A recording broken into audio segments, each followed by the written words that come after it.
Salve, salve, alunos e alunas do canal Educação. Sejam todos muito bem-vindos, sejam todas muito bem-vindas a mais essa aula de ensino religioso, a aula de ensino religioso, aula magna de ensino religioso, aula das aulas, aula Nobel de ensino religioso. E eu agradeço imensamente, eu agradeço carinhosamente participação, audiência de muita gente linda, maravilhosa, inteligente, competente do meu Piauí, do Brasil e do mundo inteiro. Salve, salve, alegria, alegria. Fátima Campelo, aquele abraço. Marta Regina, minha amiga, aquele abraço carinhoso. Muitos polos, cidades do Piauí, do Brasil, do mundo, acompanhando a aula modelo de ensino religioso, a aula referência de ensino religioso para todo o Brasil. E sem perder tempo, sem perder tempo, sem perder tempo, porque tempo é, porque tempo é, porque tempo é conhecimento. E qual será, e qual será, e qual será a nossa temática de hoje? Princípios e valores éticos nas tradições religiosas ocidentais. Hoje vamos falar sobre o islamismo. Hoje o assunto é muito interessante, porque o islamismo é uma tradição religiosa que não é forte no Ocidente, não tem força, por exemplo, nas Américas. As Américas, em sua maioria, é formada por países cristãos, ou melhor, podemos dizer, na sua totalidade, as Américas são formadas por países cristãos. O islamismo é uma minoria mesmo. E por isso há muito desconhecimento, há muitos mitos, há muitas compreensões erradas sobre essa tradição religiosa que, das grandes religiões mundiais, é a mais jovem. Ela surgiu por volta do século VII depois de Cristo. Objetivos, os de sempre: reconhecer na doutrina e nas escrituras do islamismo ensinamentos relacionados à moral e à ética, e também conhecer como é vivenciada na prática a dimensão ética nessa tradição religiosa. Mas antes, recordando a aula anterior, correção das tarefas, vocês recordam muito bem, na aula passada foi tratado o assunto a ética no cristianismo evangélico. A primeira pergunta, ela é muito simples, muito fácil. Qualquer cristão evangélico ou católico ou ortodoxo sabe a resposta para essa primeira questão. Segundo o cristianismo evangélico, quem deve guiar a consciência humana? A consciência humana, ou seja, aquela nossa dimensão que acusa o que é certo ou o que é errado, como deve ser guiada pelos evangélicos, pela sua tradição. A consciência humana, ela é guiada pela palavra de Deus, pela Bíblia. Na Bíblia estão todas as respostas sobre as questões éticas e morais. Para você que acertou, 10 com louvor. Bom, na segunda parte da nossa última aula, nós conversamos sobre o ecumenismo. O que é ecumenismo? O ecumenismo é um diálogo entre as igrejas cristãs. Um diálogo que ele é um diálogo que Jesus Cristo, o fundador do cristianismo, pediu que houvesse, talvez já antecipando-se às prováveis divisões. Ele falou: para que todos sejam um, para que o mundo creia em mim. Ou seja, o mundo vai acreditar na mensagem de Jesus quando os cristãos se entenderem. Está difícil, está difícil. Turma, então, nós vimos na aula anterior o que era ecumenismo e o que não era ecumenismo. Vamos ver aqui, nessas 4 opções, A, B, C e D, o que é e o que não é. Bom, a letra A diz que o ecumenismo é buscar a aproximação e a união das igrejas cristãs. Correto. Não é criar uma única igreja cristã. Não é criar uma super igreja cristã. É possível que haja muitas igrejas, mas elas precisam se entender. A proposta do ecumenismo não é que todas as igrejas se reúnam em uma somente, é que todas se entendam.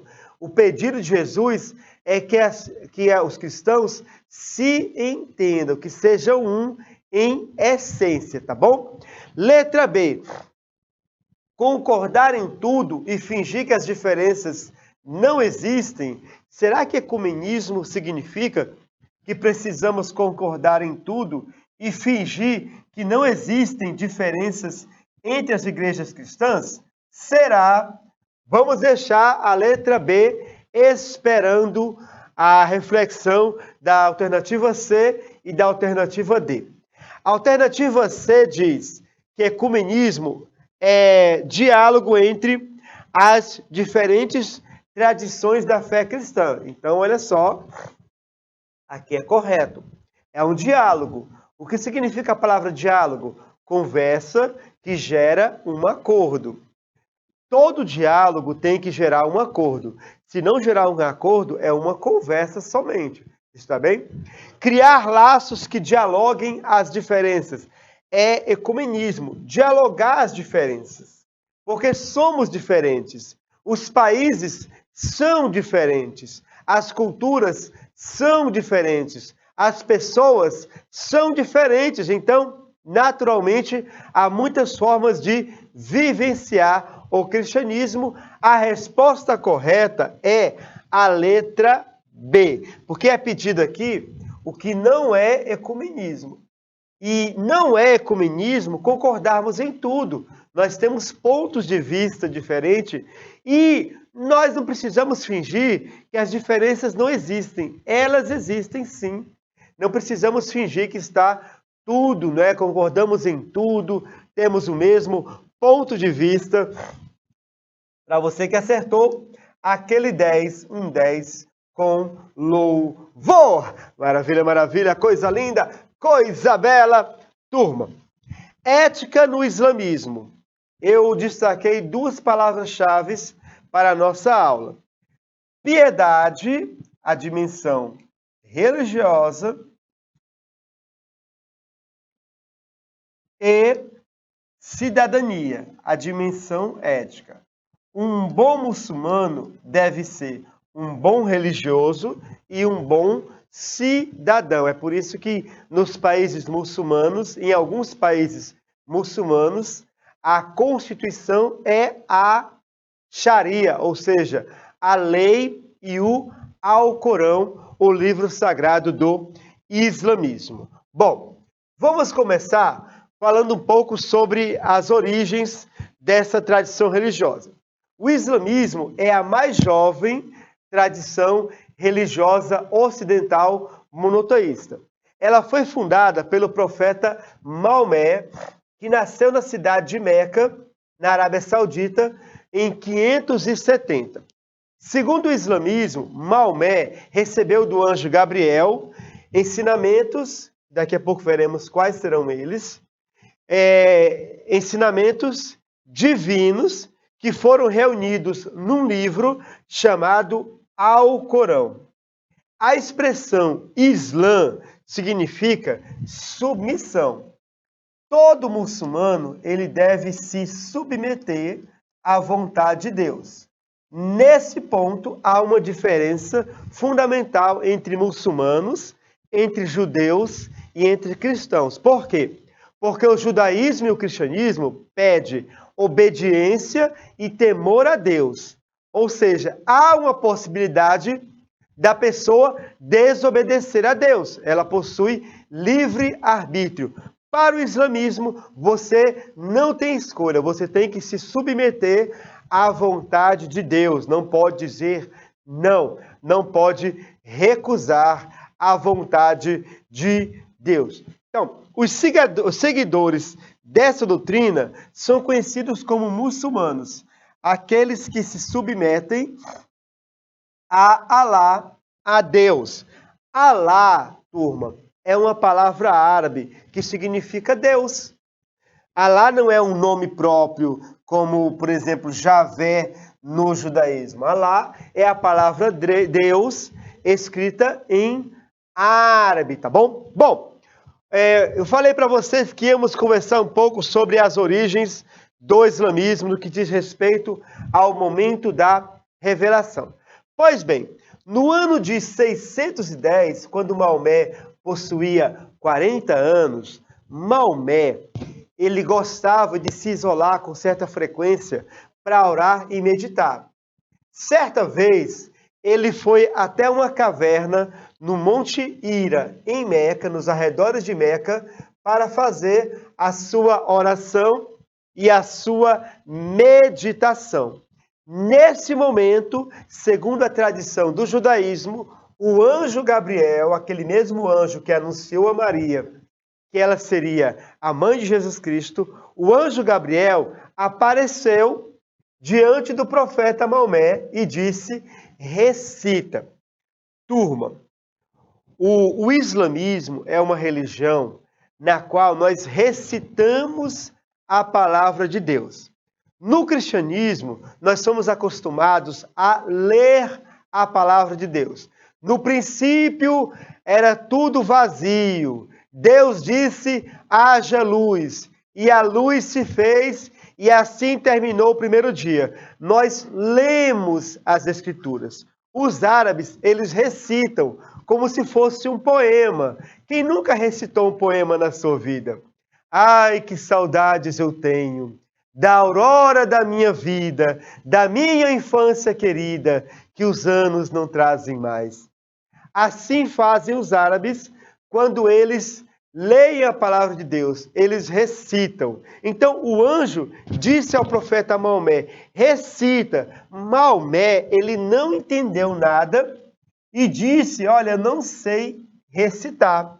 Então, segundo a tradição, o anjo abraçou o profeta bem forte e ele começou a recitar essa que seria a primeira revelação de Deus no Alcorão para o profeta Maomé. Recita em nome do Deus que te criou.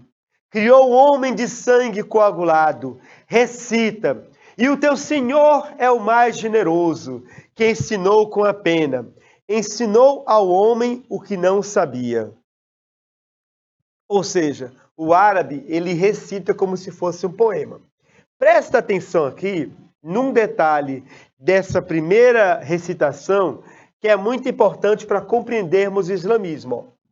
Ensinou ao homem o que ele não sabia. Ou seja, a revelação dita a Maomé é uma revelação nova, uma revelação inédita, que trouxe ao mundo mais conhecimentos sobre o Deus de Abraão, que nem o judaísmo, nem o cristianismo haviam apresentado ainda.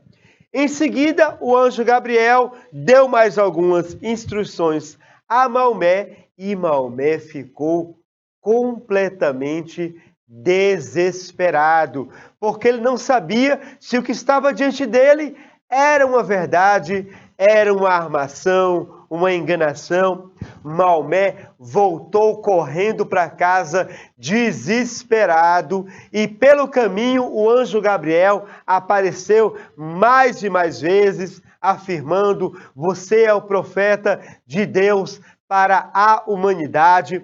Quando Maomé chegou em casa, ele foi correndo para os braços da sua esposa, Khadija, e disse: Khadija, eu enlouqueci. De que forma você enlouqueceu, Maomé? Ela perguntou, e ele contou toda a história, a aparição do anjo, a revelação, os ensinamentos, e Khadija, de imediato, ela acreditou na visão, na revelação de Maomé. Então, Khadija é para o islamismo a primeira crente, a primeira pessoa que acreditou na revelação. Khadija disse para o seu esposo: Maomé, eu sou casada com você há muito tempo. eu lhe conheço. Você é um homem justo, uma pessoa que ajuda os pobres e que nunca mente. E Deus não iria lhe enganar.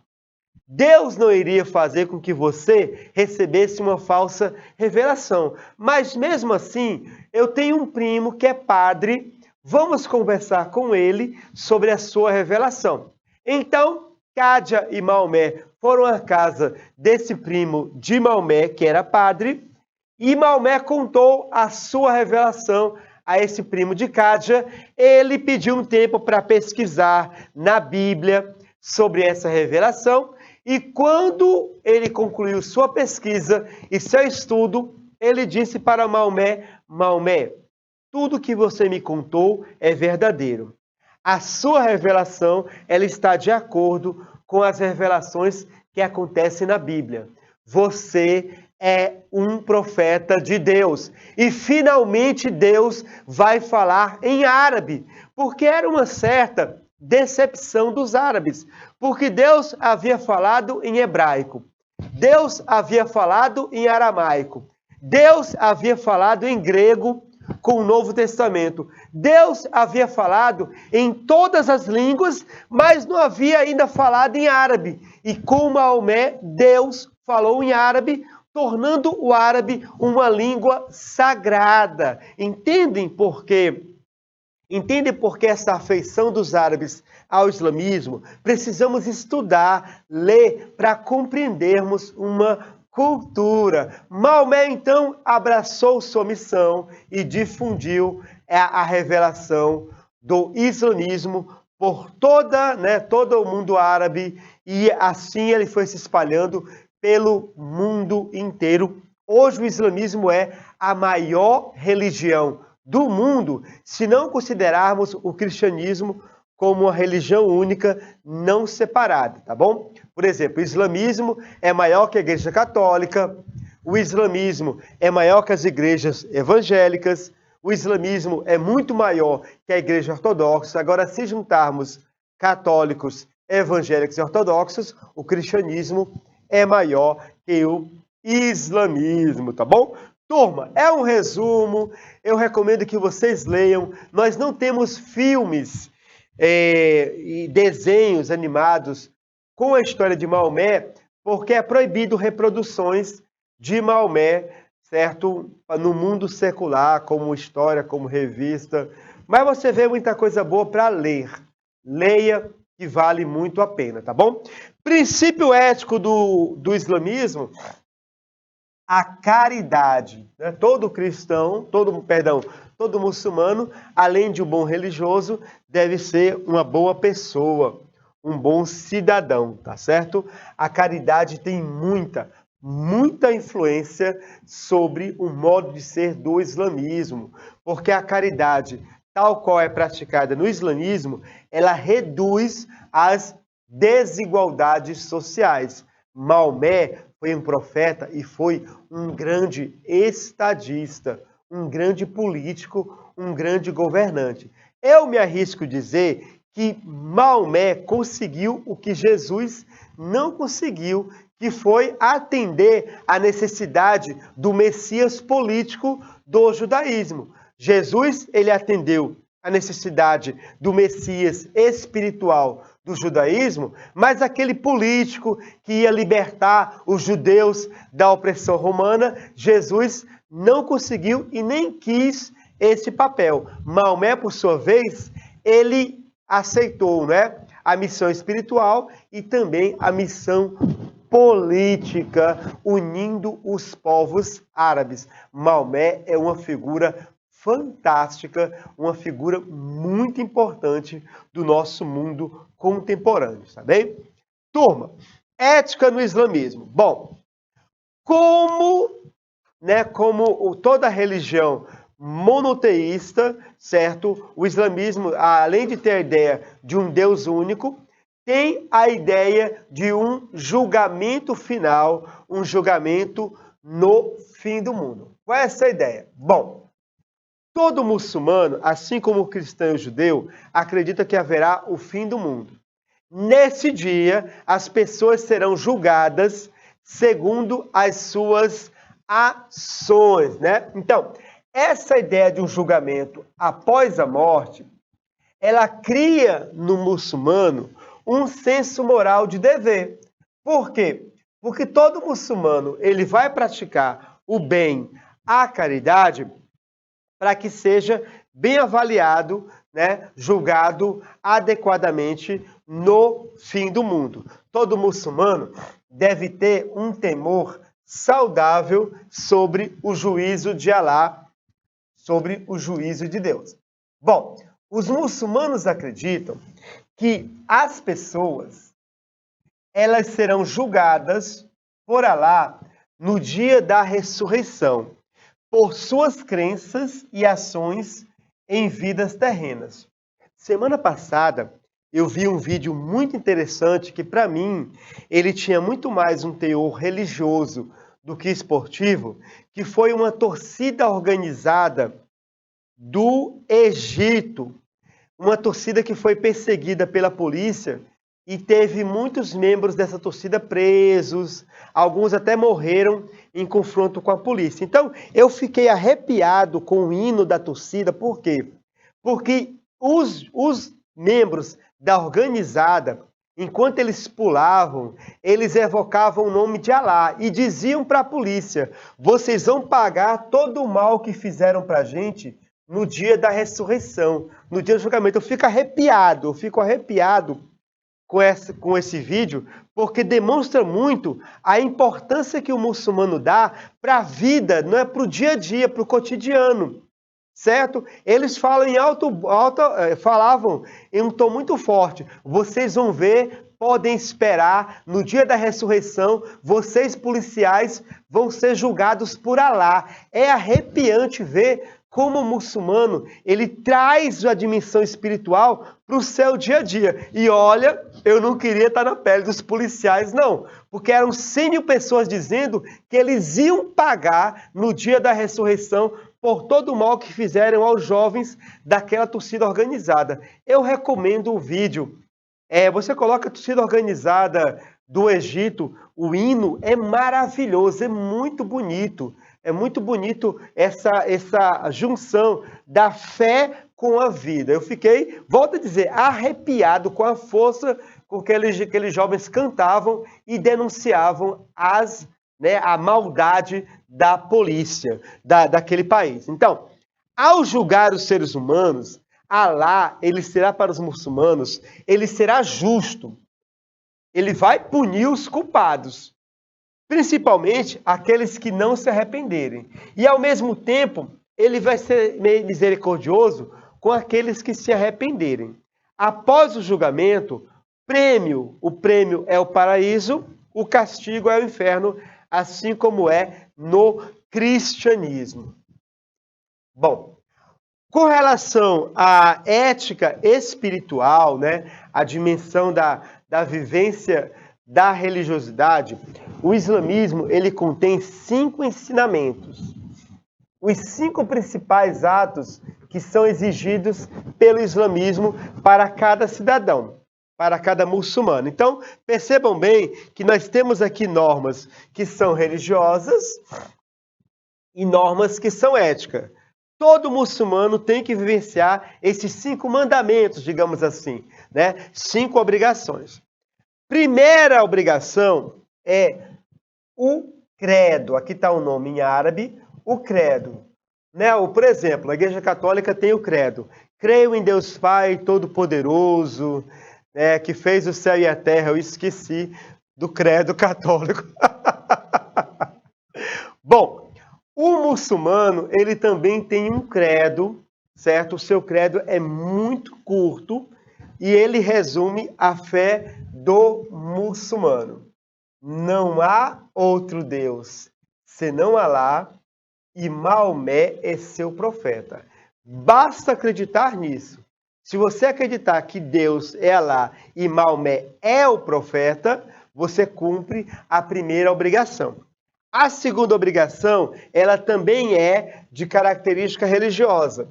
Orar 5 vezes ao longo do dia, sempre voltada em direção à Meca. Então, hoje em dia, com a tecnologia, todo muçulmano ele tem um aplicativo de celular que lembra ao fiel muçulmano do horário da oração e aponta a direção de Meca. O muçulmano não pode somente se jogar no chão e fazer oração. Ele tem que lavar as mãos, se purificar, colocar o tapete e orar. Esse hábito de lavar as mãos, purificar-se 5 vezes ao dia, gerou nos países muçulmanos uma alta taxa de limpeza, uma alta taxa de higiene pessoal. Os árabes estão entre os povos mais higiênicos do mundo por causa de uma lei religiosa, certo? Em todos os lugares você vai encontrar a torneira para você lavar as mãos, o rosto, certo? Isso 5 vezes ao dia é um ato de higiene. Bom, a terceira obrigação já é no campo ético, olha só. A caridade. Todo muçulmano ele tem que doar 2,5% da sua renda anual para os pobres. Ou seja, é uma espécie de imposto de renda. Todo muçulmano, ao final do ano, ele calcula todos os seus rendimentos. Aí, primeiro, ele paga as suas dívidas. Depois que ele paga as dívidas, aí o que sobrar, ele tira 2,5% para ajudar os pobres e a própria religião. Isso é obrigação. Salvo se a pessoa não tiver condições. Se não tiver condições, não precisa seguir essa regra. E, além disso, a caridade do dia a dia, doar dinheiro aos pobres, fazer ofertas, ajudar as pessoas. O islamismo ele tem uma preocupação enorme com a desigualdade social. De tal forma, é essa preocupação que muitas pessoas até falam num modelo socialista árabe, né? Essa busca pela igualdade no mundo árabe. Eu acho exagerado a expressão modelo socialista porque muitas formas de governo nos povos árabes não são democráticas, como nós entendemos no Ocidente, claro. Não quero aqui fazer um choque de culturas, tá bom? Ramadã, o 9º mês, certo? No 9º mês, no calendário árabe, não é todo homem, somente os homens, eles devem jejuar do nascer ao pôr do sol. Eles não podem comer nada, eles não podem beber nada e eles não podem ter relações sexuais e outras privações até o sol se pôr. Quando o sol se põe, eles fazem uma refeição coletiva, o seu desjejum, tá bom? A 5ª obrigação, ela é ética e também é religiosa, que é a peregrinação a Meca. Todo muçulmano deve ir a Meca pelo menos uma vez na vida, se tiver condições físicas. Dinheiro não é desculpa, certo? A pessoa tem que ir a Meca de qualquer forma. Se não tem dinheiro, arruma um jeito, emprestado, um financiamento. Por quê, gente? Porque aquela questão da experiência original da religião. Quando você vai a Meca, você tem um banho das origens do islamismo. Muitas pessoas que são cristãs, quando elas vão para Jerusalém, elas voltam transformadas, por exemplo, para a Terra Santa, porque tiveram contato com as origens. Então, isso é importante, o contato com as origens, para manter a unidade, tá bom? Nossa, gente, quanta coisa interessante nós não conhecíamos sobre o islamismo. Vamos agora falar sobre direitos humanos no islamismo. Ó, quanta coisa interessante aqui a gente vai ver sobre direitos humanos no islamismo. Professor, agora você me deu um nó na cabeça. Por quê? Ora, professor, porque passa na televisão que os muçulmanos não respeitam os direitos humanos. Bom, a TV que você assiste é a TV ocidental, com valores e interesses ocidentais. Não pense que você é uma pessoa livre, você é uma pessoa que está sendo constantemente, né, bombardeada com a ideologia. No caso, a ideologia cultural ocidental, europeia, norte-americana. Então, muitas vezes a gente não enxerga os valores de outra cultura. E nesse momento da aula, quero lhes apresentar um documento que não é conhecido no mundo ocidental, mas que diz muito sobre a visão do mundo que possuem os muçulmanos, que é a Declaração Islâmica Universal dos Direitos Humanos, que foi proclamada em 1981. Professor, mas não existe uma Declaração Universal dos Direitos Humanos que foi proclamado pela ONU em 48? Sim. Só que essa declaração islâmica, ela é voltada para os princípios da fé islâmica, do islamismo, do mundo muçulmano, unindo a temática dos direitos humanos com a visão religiosa. Professor, então deve ter um monte de preconceito. Pelo contrário, é uma visão muito moderna da sociedade, em alguns aspectos mais moderna que muitos fanáticos de outras religiões, tá bom? Vamos fazer uma leitura breve sobre alguns pontos dessa Declaração Islâmica Universal dos Direitos Humanos. Aqui nós temos, olha só, o Papa Francisco visitando uma mesquita no mundo árabe, o contato entre duas religiões, certo? O cristianismo e o islamismo, que foram, né, entrar em muitos choques em boa parte da história, choques mesmo, militares inclusive. Bom, vamos ler. Nós, como muçulmanos, olha só, como muçulmanos, acreditamos. Acreditamos em quê? Temos uma série de letras aqui. Vamos lá.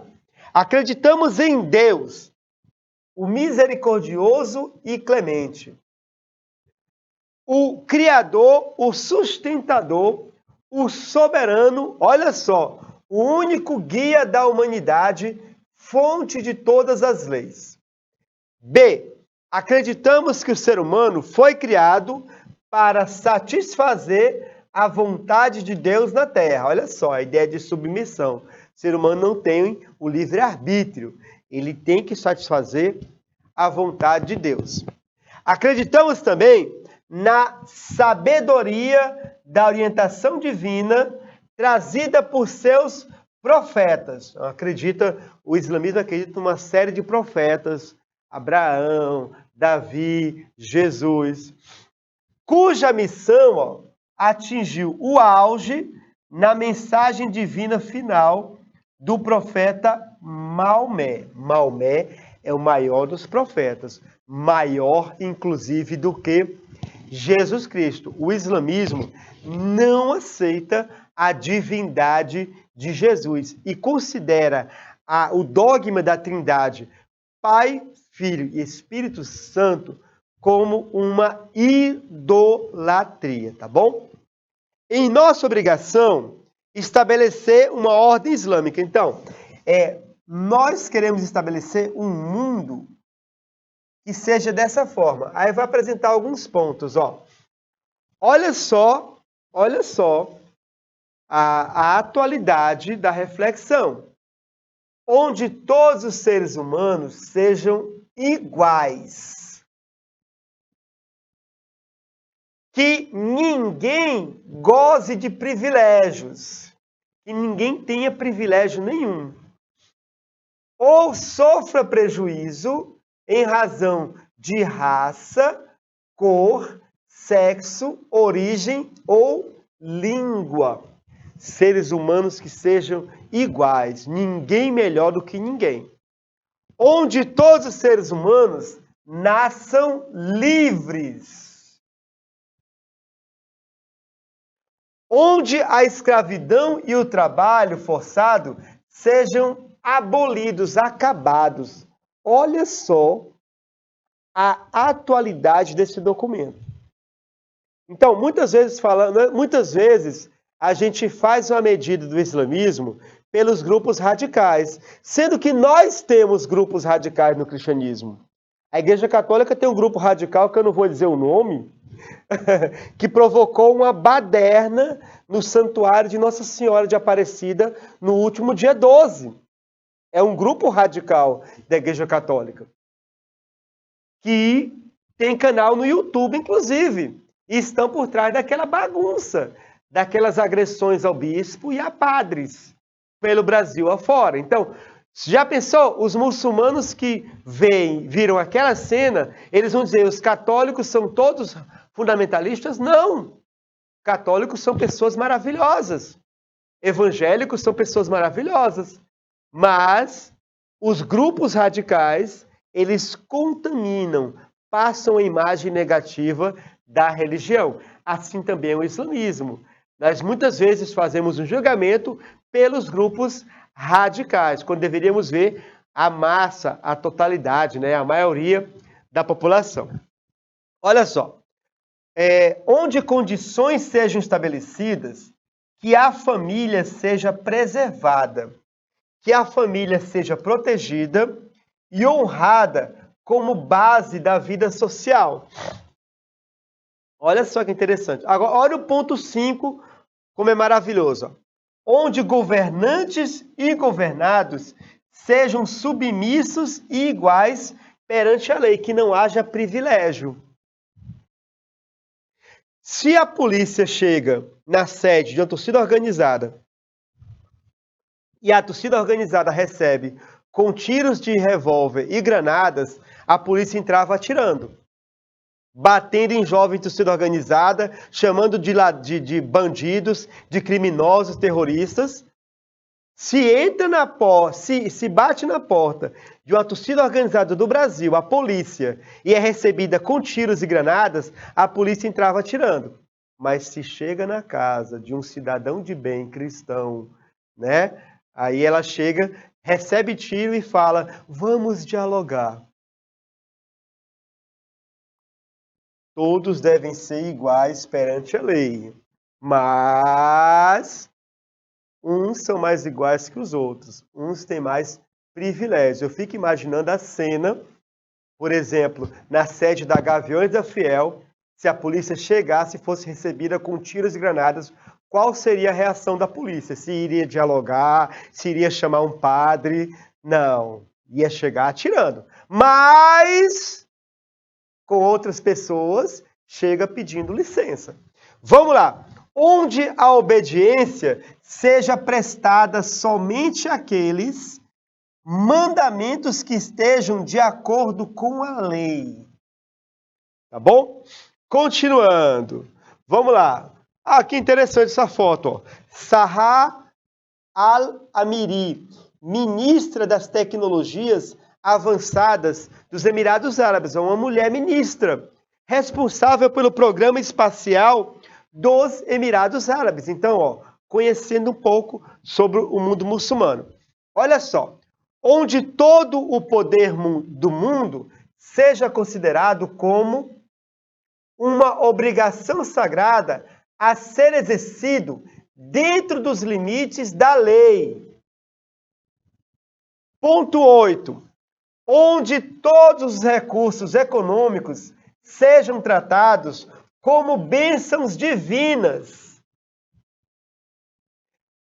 presenteadas à humanidade, para uso de todos. Ou seja, o ponto 8, ele fala sobre meio ambiente e sustentabilidade, que é a ideia moderna que nós temos sobre sustentabilidade. Esse mundo não é nosso. Esse mundo nós tomamos emprestado de nossos netos, bisnetos.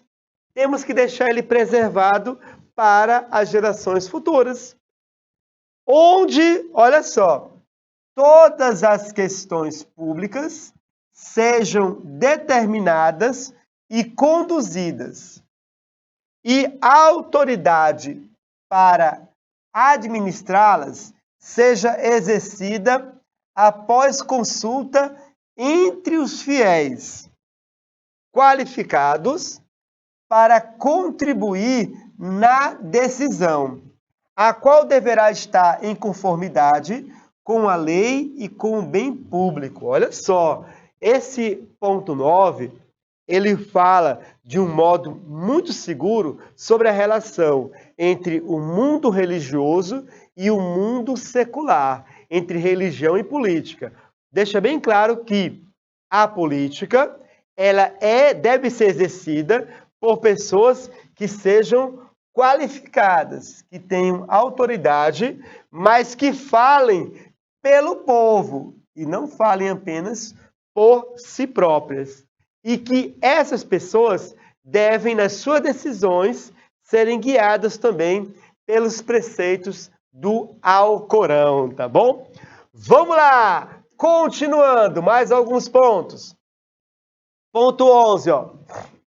Onde, na eventualidade, né? Ou seja, se em algum momento os direitos não forem respeitados, todos tenham asseguradas as medidas, certo, para se protegerem de acordo com a lei.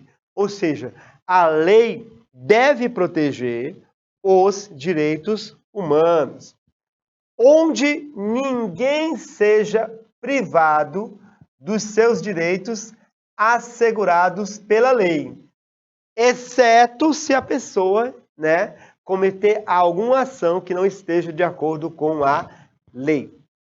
Ponto 13, ó, onde todo indivíduo tenha o direito de promover ação legal contra aquele que comete um crime contra a sociedade. Ou seja, eu tenho direito de recorrer à justiça se os meus direitos não forem respeitados. Isso é Declaração Universal segundo a visão islâmica. Olha só, ela avança em alguns pontos, em pontos onde a Declaração Universal da ONU não avançou. Onde todo o empenho seja feito para, olha a letra A, assegurar que a humanidade se liberte de qualquer tipo de exploração, injustiça e opressão. A humanidade se liberte da exploração, da injustiça e da opressão. E que garanta, olha só, a dignidade da pessoa humana. Percebe, querido aluno, percebe, querida aluna, como essa declaração ela é altamente, né? Ela está à frente do seu tempo em muitos aspectos e que precisamos conhecer um pouco mais sobre essa visão de mundo dos muçulmanos. Agora vamos aos artigos, ó. Os artigos do islamismo, tá bom? E depois 2 pontos importantes sobre a questão. Ó, aquilo que nós lemos foi a introdução. Agora vamos aos artigos. Esses artigos falam do direito de toda pessoa humana. São cerca de 23 artigos. Então vem comigo. Ó. Segundo os muçulmanos, toda pessoa humana tem direito à vida. Tem direito à liberdade. Direito, meu amigo Denilson Santana, aquele abraço carinhoso, salve, salve. Direito à igualdade e proibição de discriminação. Você não pode ser discriminado ilegalmente, né? Por exemplo, a cor da pele, a ideologia, a religião. Olha o ponto 4, ó. Direito à justiça. E em seguida, para completar esse direito, ó, direito a um julgamento justo. Toda pessoa humana tem direito a um julgamento justo. E, somado ao direito 5, temos o 6º, direito à proteção contra o abuso de poder. A pessoa deve ser protegida, né, pela lei daqueles que abusam do seu poder, que são pessoas que não respeitam os direitos das outras. Direito à proteção contra a tortura. Direito à proteção contra a tortura. A tortura é algo abominado, pelo muçulmano. Por quê?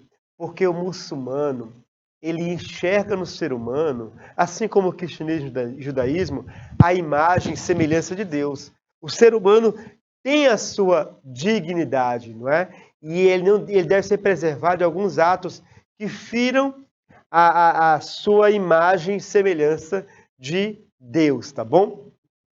Direito à proteção da honra e da reputação. Nesse direito está incluído eu recorrer à justiça se a minha imagem estiver sendo prejudicada por alguém na sociedade. Olha só que importante, ó. Direito ao asilo. Caso eu esteja sendo perseguido no meu país, eu posso buscar asilo em outro país árabe se eu for muçulmano. Olha o ponto 10, gente. Olha o ponto 10. Olha o ponto 10. Direito das minorias. Direito das minorias. Ah, professor, mas no Catar, que é um país muçulmano, onde vai ter a Copa, há perseguição contra a comunidade LGBTQIA+.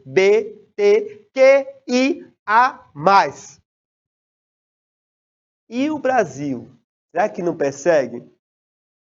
Nós ainda não temos uma lei contra a homofobia. Não temos uma lei. Todos os atos homofóbicos no Brasil, graças ao STF, Supremo Tribunal Federal, que considerou que a lei do racismo se aplica a casos de homofobia. Mas o Brasil, vergonhosamente, não protege a população LGBTQIA+. Não protege. Então, é aquele ditado que minha avó me ensinou, acho que é a avó de vocês, né? Nunca aponte um dedo para uma pessoa, porque tem 3 voltados para você. Não aponte para o Catar, quando no Brasil também há perseguição às pessoas por causa de gênero. Certo? É o que vocês gostam de colocar na rede social. Enfim, a hipocrisia, não é? Tá bom, gente? Então, direitos das minorias são desrespeitados em muitos países, muçulmanos também, mas nós não ficamos atrás. Para nós pararmos, para nós criticarmos, temos que fazer a nossa parte, tá bom? Direito e obrigação de participação e direção da coisa pública, né? Participar, né, da gestão pública por meio do voto, por meio de cargos. Olha só o ponto 12. Gente, nós não temos perseguição religiosa, nós não temos muitos relatos assim significativos sobre perseguição dos muçulmanos contra cristãos e judeus nos primórdios do islamismo. Claro que durante, né, a história houve conflitos, inclusive armados, entre muçulmanos e cristãos, conflitos sangrentos, violentos. Mas, né, o islamismo, de um modo geral, ele é tolerante à religião.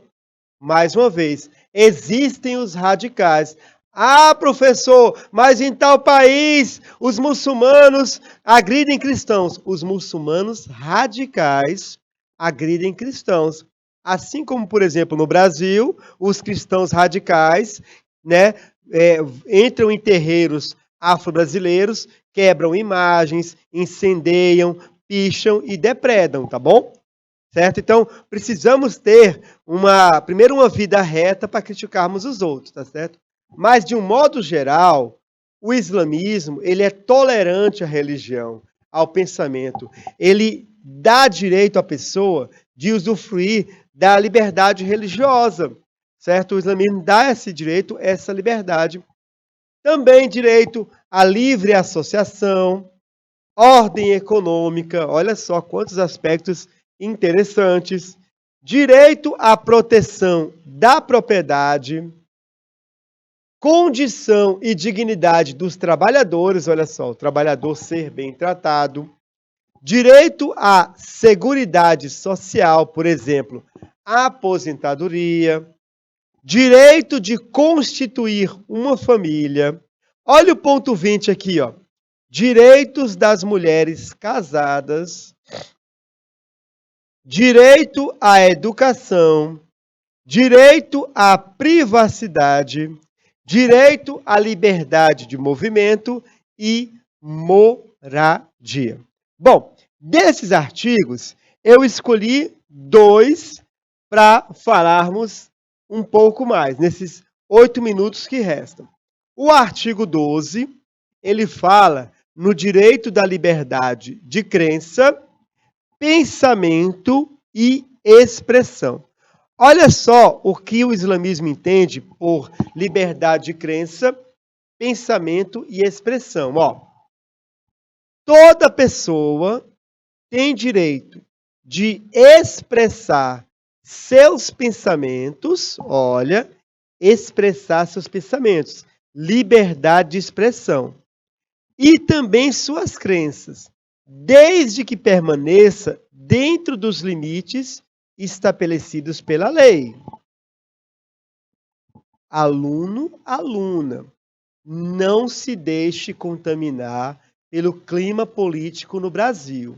Liberdade de expressão não significa falar tudo sobre todas as pessoas e ofender a honra de autoridades da República. Você ofender a honra de um ministro do STF é o mesmo que ofender a honra do presidente. Você está sujeito à lei. Não se deixem contaminar. Nós somos uma república formada por 3 poderes. Há uma repartição de poderes. Você pode expressar sua opinião dentro dos limites da lei. Se alguém se sentir, atingido por sua opinião, ela pode usar a lei contra você. Muito cuidado, serenidade, sabedoria, tá certo? Esse período conturbado atual do nosso Brasil, nós precisamos cada vez mais cultivar serenidade, cultivar a sabedoria, para que nós não sejamos vítimas da nossa língua, tá bom? Vamos lá. Ninguém tem autorização para, disseminar a discórdia. Discurso de ódio não é permitido no mundo muçulmano. Circular notícias que afrontem a decência pública ou caluniar e difamar as pessoas. A liberdade de expressão não dá direito de você espalhar discurso de ódio, falsas notícias, caluniar e difamar as pessoas. A busca do conhecimento e da verdade não só é um direito de todo muçulmano, como também é uma obrigação. Agora, olha só o ponto C. Olha que interessante. Ninguém será desprezado ou ridicularizado em razão de suas crenças religiosas, ou sofrerá qualquer hostilidade pública. Todos os muçulmanos são obrigados a respeitar os sentimentos religiosos das pessoas. Todos são obrigados a respeitar a crença do outro. Tá bem? Está a essência do islamismo. Agora, os direitos das mulheres casadas. Vamos tirar um pouco de alguns mitos. O islamismo, como toda religião, os seguidores do fundador, eles deram novas interpretações a ensinamentos do próprio fundador. Então, com o passar do tempo, cria-se uma tradição que se afasta do original. Isso acontece com toda a religião. O que nós sabemos é que Maomé tratava muito bem as mulheres. Ele só teve uma esposa enquanto Kádia foi viva. Quando Kádia faleceu, ele teve outras esposas, mas a sua intenção era cuidar delas. A sua intenção era fazer com que elas não ficassem marginalizadas na sociedade. Então, o islamismo, apesar de assegurar a poligamia, não é assim, algo livre, solto, posso fazer o que eu quiser. Não, tem regras. E vale ressaltar que a maior parte dos casamentos no mundo muçulmano são casamentos monogâmicos, com apenas uma mulher. Por quê? Porque a primeira coisa que a pessoa tem que ter para ter mais de uma mulher é ter dinheiro para sustentar as suas mulheres. Porque ele não pode privilegiar uma ou outra. Eu quero ter 4 esposas.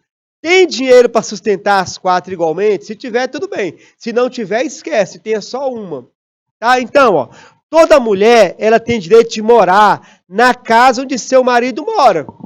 Então, ele tem que manter as mulheres na mesma casa. Toda mulher ela tem direito de receber os meios necessários para a manutenção, ó, de um padrão de vida que não seja inferior ao do seu marido. O padrão de vida da mulher não pode ser inferior ao padrão de vida do marido, tem que ser igual ou maior.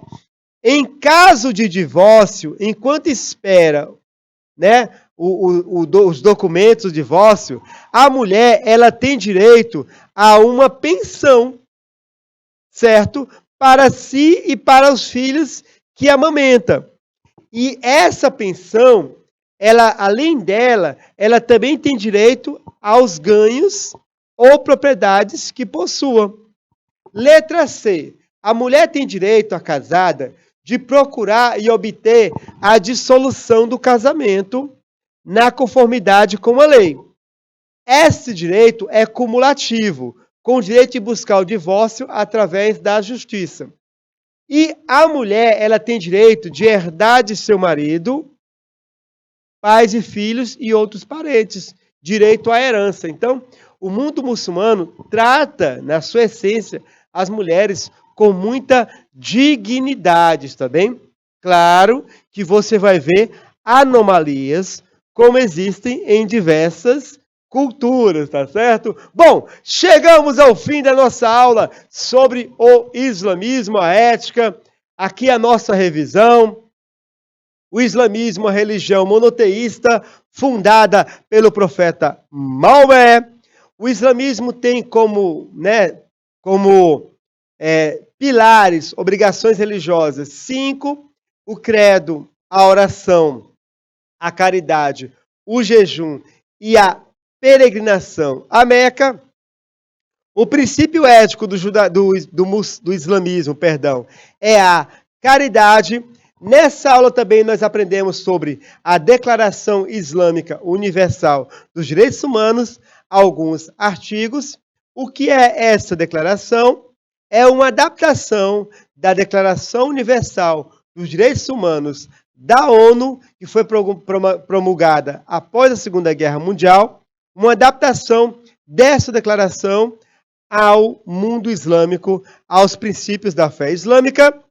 Temos algumas atividades, ficam para casa, você responde em casa essas atividades, está bem?